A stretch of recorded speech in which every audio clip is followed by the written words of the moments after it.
tires? Where do you get your oil changed? Where do you get your eyes checked? Your dentist, dry cleaner. So same principle, I think, applies to them as it does to us.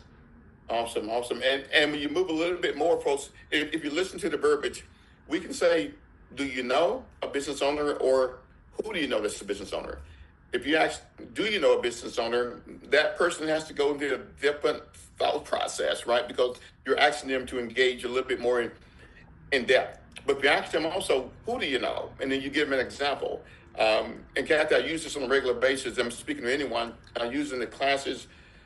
If I ask you to build a list, and everyone on the call today, on the scoop today, you can create at least 5 names by following me in this example. If I move to your home and say, Kathy, I moved to St. Louis, Kansas City. Hey, I love my area. Finally got the dream home, but love the home, great inspection, got a great price on the home. Kathy, let me ask you a question.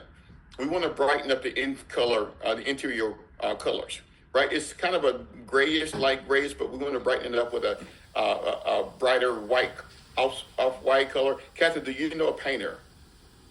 Oh yeah, we had our house painted last year. So that person, folks, that painter that I just mentioned, you all know a painter. You should be added to your list. Kathy, I want to do some electrical work, some outlets, some other things. Kathy, do you know an electrician or electrical company? I do.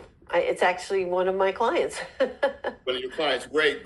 Kathy, I'm a client of theirs. I'm sorry. I meant to say that the other way.